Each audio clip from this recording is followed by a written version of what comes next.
दिन एक छोटे से गांव में एक लड़की का नाम आयशा था।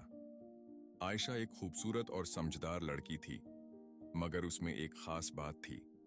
वो हमेशा सच बोलती थी।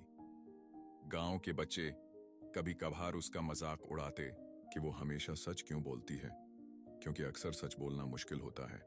एक दिन गांव में एक तकरीब हुई जहां सब बच्चों को रक़स और गाने के लिए मदऊ किया गया। आयशा ने सच बोलते हुए कहा कि वो नहीं जानती कि रक़्स कैसे किया जाता है, इसलिए वो नहीं पलेगी। गांव के दूसरे बच्चे हंसते हुए कहने लगे, तुम्हें कुछ नहीं आता, तुम हमारे साथ रक़्स क्यों नहीं करती? आयशा के दिल में गम था, मगर वो फिर भी अपनी बात पर कायम रही और सच बोला।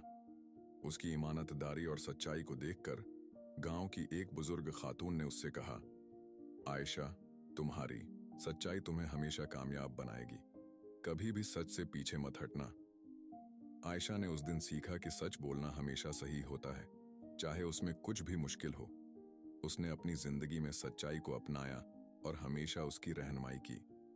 फिर जब कभी वो मुश्किल में पड़ी, उसने अपने दिल की सुनकर सच बोलना शुरू किया और वो हमेशा कामयाब होती रही। सबक, सच हमेशा कामयाबी की तरफ ले जाता है, चाहे दुनिया कुछ भी कहे। अगर आपको ये कहानी पसंद आई हो तो हमारे YouTube चैनल या वेबसाइट को सब्सक्राइब करें और मज़ीद दिलचस्प कहानियाँ और इखलाकी सबक हासिल करें।